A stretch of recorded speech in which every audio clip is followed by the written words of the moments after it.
Do it again, do it again.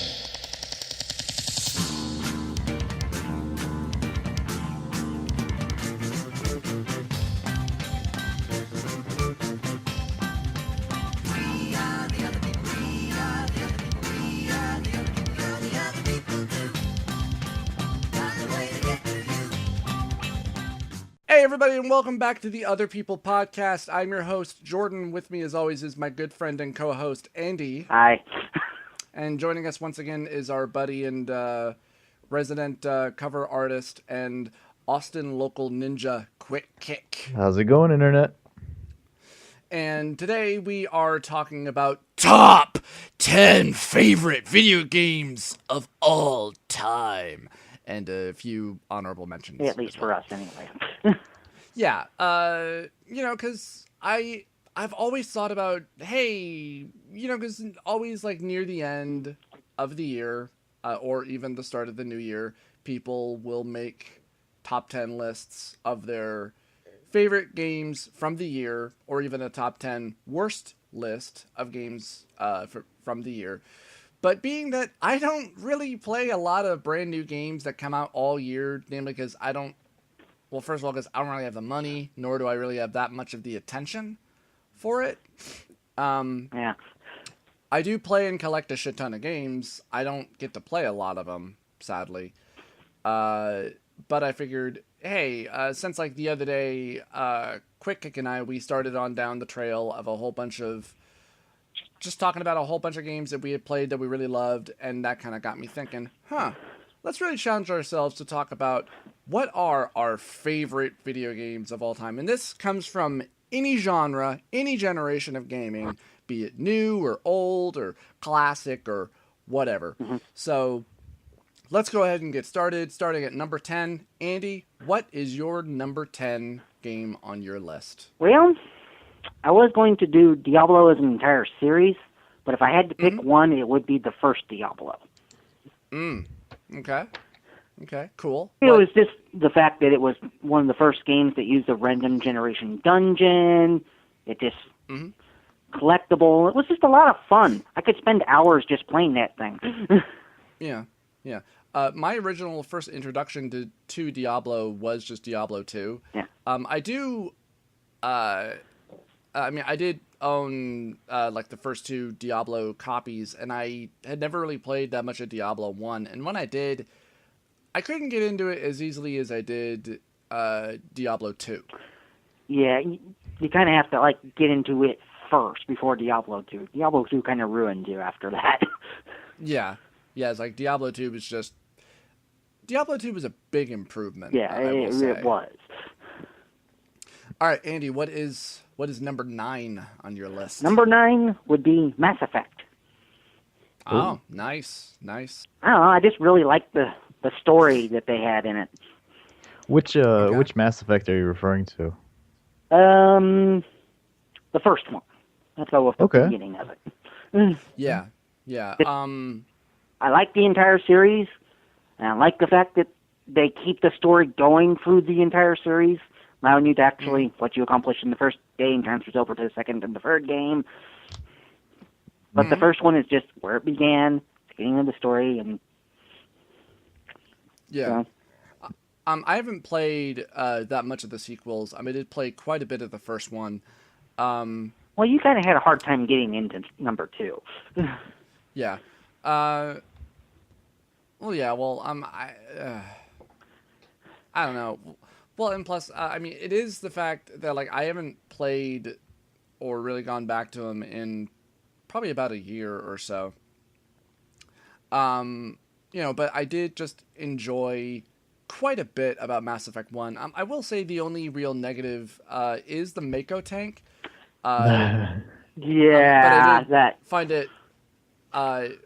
but I did find it funny that instead of just trying to improve the Mako tank stuff, because there were parts where the Mako tank, when you weren't going over incredibly bumpy or mountainous terrain. Yeah, the Mako tank in the story element itself and the story mission itself was actually quite fun. Yeah, and instead of trying to improve it for the sequel, they just said, we'll just cut that out. It's like, fuck it. you could have fixed it and made it better. Yeah. Yeah. It's like, whatever. What is everybody else's thoughts on Mass Effect? QuickKick. What are your Well, that one's on my list. So if you want, I can save it for when I do my turn. Yeah, sure. Okay. Sure, of course. All right, Andy, what is number 8 on your list? Number 8 would be Fallout. And I'm going with Fallout New Vegas on that. That's just because that's the one I've played the most of. Oh, okay. So you really prefer that one over all the rest? Yeah, I kind of do. I still love Fallout 3, but they just made some slight changes in Fallout New Vegas that I kind of appreciated. I like the bigger arsenal that they had, basically. Yeah. Man, because I remember hearing quite a lot about the original 2 Fallouts from the twins, our friends. And like it looked like a lot of fun, and then I tried to play it, and I could not get into it for the life of me. It was way too hard. Yeah, the original was balls hard. Yeah. You had to plan your character down to the letter and then stick to it. Yeah, and it just wasn't any fun. Because who wants to start out a game where you immediately get killed by rats or scorpions, and then that's it. And it was like, okay, fuck this. And then, well, of course, much later on down the line. I mean, there were other Fallout games that preceded Fallout 3 and then Fallout New Vegas. I know there was one came out earlier on, I want to say PS2. I think it was called The Brotherhood of Steel game. That I played and liked. I remember hearing the twins didn't like it and them saying, yeah, that's not Fallout. Yeah, because it was kind of a departure from how the original done it. It wasn't quite as unique. Yeah. That kind of came about in the time of the mid to late 90s, where they were doing nothing but piss and fart jokes. Kind of. Because it did have that one scene where a super mutant was peeing, and there was like a water hose going off. Oh, okay. Well, I never played it to completion. I got as far as getting to the Ghoul City in that game. All right, moving on. Andy, what is number 7? Number 7 is Skyrim. Yeah. Cool. Yes, Skyrim. I still have never beaten Skyrim. Of course, then again, I've never really beaten any of the Elder Scrolls games. Beat Skyrim. Like, yeah, you can beat the main quests, but after that, kind of keep playing, discovering new quests and stuff. Yeah. The amount of content in that game is just insane. It's huge. Yeah. It's huge. Yeah. That's, and it's funny because I was, and I keep on thinking to myself, man, I hope that when Bethesda makes Fallout 4, that they take a crap ton of what they did with Skyrim and port it into Fallout 4. They should. Oh god, that would be so good. Just the crafting system alone in Skyrim would be worth it in Fallout 4. Yeah. I would love to be able to craft and make and improve my own armor, guns, and weapons. That would be so sweet. That would be so awesome. All right, and what is number 6? Final Fantasy 6. Oh, okay. Interesting. It's funny, because I'm sure, QuickKick, I don't know about you, but I can well imagine that a lot of the games on our lists are going to be very RPG heavy. Yeah. It looks like that. There's a few that aren't RPG, but... Yeah. Yeah, a lot of them are going to be RPG. That's All right. just what I'm in. Right. So Final Fantasy VI is definitely your favorite of the Final Fantasy series? No, actually, that would be number 5, Final Fantasy 4. Okay. All right. Well, what is it that makes 6 on your number 6 list, if I'm getting that it was just a big epic game. I like the story in it. which one is 6? Which one? Is that Sabin or? Yeah, that's the one with Sabin in it, the martial arts guy. Yeah. Although 4 What is has a the- martial arts guy in there too. Just Yeah, but he wasn't a main character though. he kind of was. What is the story of 6? Is that when you start off with the magic user who's in a mech? Yes. Okay. Okay. Yeah. Yeah, she's actually a half Esper. Okay. Okay. All right. Well, unless there was any more details you want to go in on that, you want to move on to number 5? Yeah, sure. Let's go on to Final Fantasy IV then, which is number 5. Okay. Final Fantasy IV is number 5. All right. And I just like that one for the dark storyline that they introduced in it. And I kind of want to iterate. I actually like the PlayStation 1's redubbed version.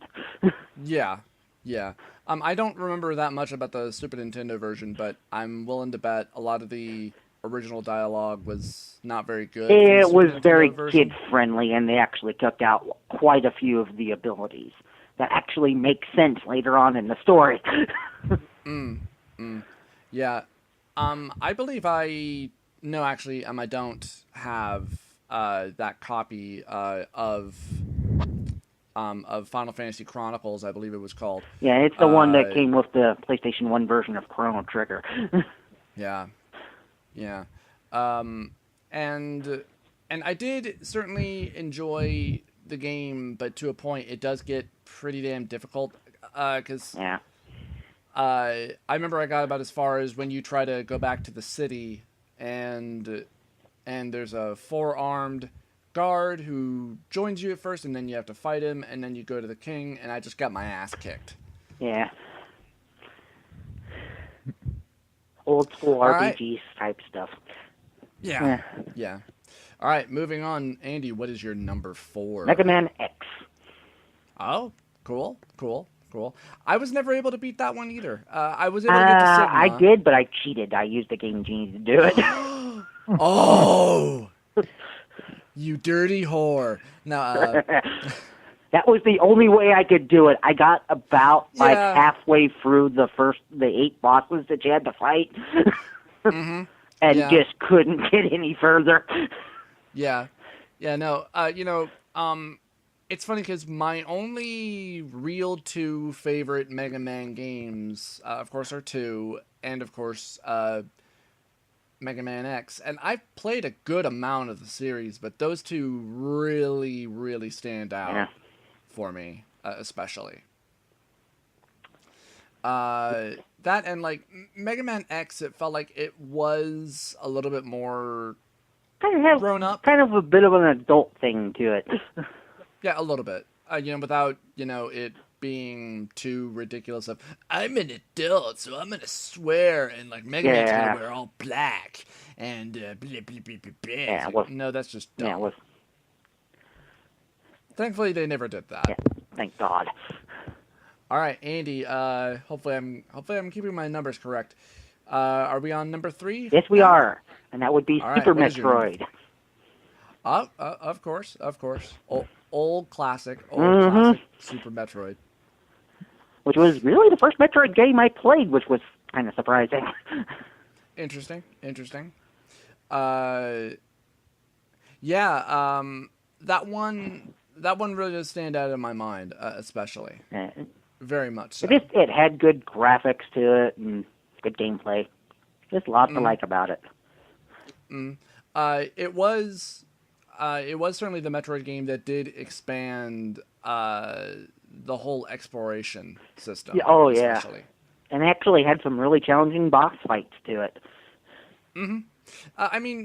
For me now, the bosses are pretty damn easy. Yeah, but that's because you actually know the tricks to beating them back then.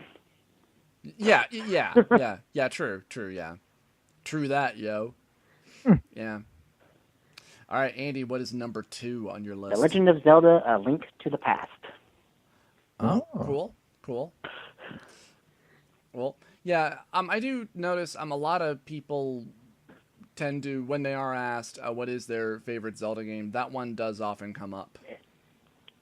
quite a bit. It had a combinance of the classic, but still threw in new elements. And I actually appreciate the Dark World mechanic. Yeah.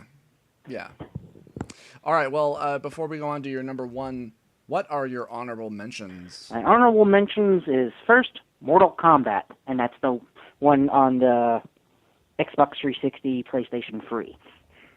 The redid one. Oh, okay. The one so with Mortal Kombat where 9. they basically took a reset Rewrote button to the storyline. Yeah. And then next is another one by NetherRealms is Injustice League. Injustice. Oh, okay. Cool. And then we got Tactics Ogre, which was on the original PlayStation. I've never really played that one. I did. And play... you'd have to talk to Brett, one of the twins, about it. He kind of introduced me to it. It's just, I have over 100 hours into that thing. Wow. And I haven't beaten it yet. I think you may have showed me that once. Keyword think. I can't really remember. Who it was who showed me that. I tried to copy Brett's character to where he basically could kill people in one hit, and I had a 1% chance of taking 1% of damage. Nice. All right, next on your honorable mentions. Dragon Quest IV. Oh, okay, cool. What system was that one out on? It was part of the original Nintendo back when they changed the name of everything. It was known as Dragon Warrior. Yeah, it was known as Dragon Warrior up until 3. So. Yeah, until they actually ported it over from the Super Nintendo, and then they finally, it's perhaps we ought to call it what it actually is. Perhaps we ought to call it Dragon Quest. Yeah. I'm kind of curious to why they even changed the name to begin with. Yeah, because it's a Japanese RPG, and we're Americans. We have to change the name of everything. Yeah. Well, and thankfully, I don't think we do that much anymore. Hopefully. Anyway, what else is left on your honorable mentions? The last one we'll get to your number one. Is Dragon Quest VIII, which you've been playing. Yeah. So. Yeah, I was doing a Let's Play on that for quite a while, which Andy actually participated in, and I was really enjoying it, but nobody cared.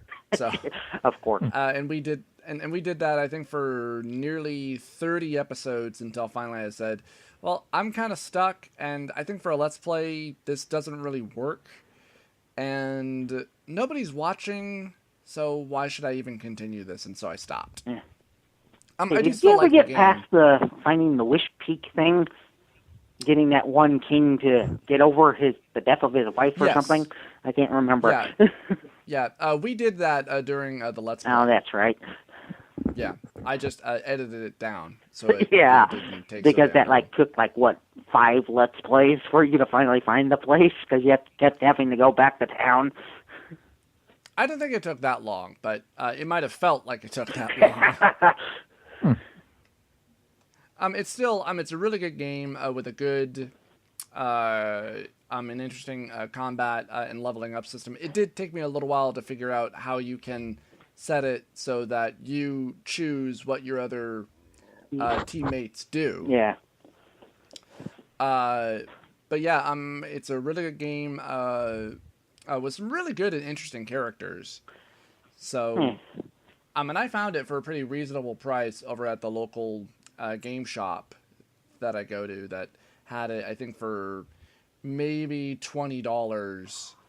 But yeah, it was a good buy. I'm glad I got it. It also came with a demo for Final Fantasy 12, which I had already played. So. Yeah. All right, Andy, what is your number one favorite video game of all time? Yeah, you could probably guess at this point. It's Chrono Trigger. Yeah. Of course, it's fucking Chrono Trigger. How could it not be? Yeah, I was kind of like you. I kind of debated for a while, and I just was like, fuck it. I'll put it at number 1. Yeah. Do I even need to ask why Chrono Trigger is your number 1 on your list? Not really, but Well, you know, I mean, yeah, I mean, I have to explain it. It's like, how can it not be? It's got good story, good characters. It's got a good sense of humor to it. Mm-hmm. And the combat system is just excellent. Yeah. It's just really, really fun. Yeah. All right, well, there you have it. There is Andy's top 10 favorite video game lists of all time.